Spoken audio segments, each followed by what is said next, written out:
Rien de tel qu'un petit bain remous pour se relaxer et se soigner. La saison des thermes débute enfin parmi les curistes déshabitués pour la plupart, habitants du Valenciennois. On a à peu près 80% de nos curistes qui sont des curistes locaux, c'est-à-dire des curistes qui vont rentrer chez eux pour dormir chez eux après la cure. Donc on a en moyenne 20% de curistes qui vont rechercher un hébergement à proximité des thermes pendant leur séjour.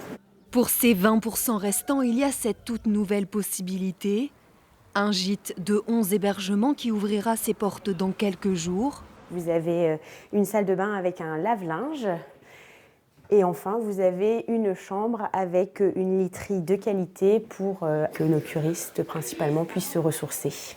Lydie était déjà propriétaire d'un premier établissement qui ne suffisait plus.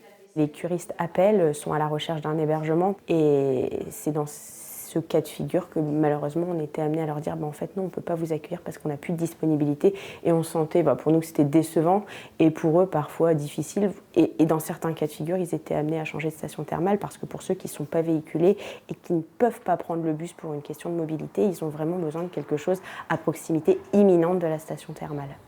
Ce restaurant voisin des thermes jouit également de cet afflux de baigneurs. En saison, la clientèle est doublée, alors le retour des cures rassure le gérant. Début d'année, c'est légèrement calme au niveau du restaurant, donc au mois de mars, on est content de voir les curistes revenir. Il y a de l'activité, vous avez un peu de circulation, vous voyez des gens sur les trottoirs en train de se balader, donc ça fait revivre le quartier. Les commerces auront un peu plus de 8 mois pour en profiter, avec un pic d'affluence d'1 millier de curistes attendus en septembre et novembre.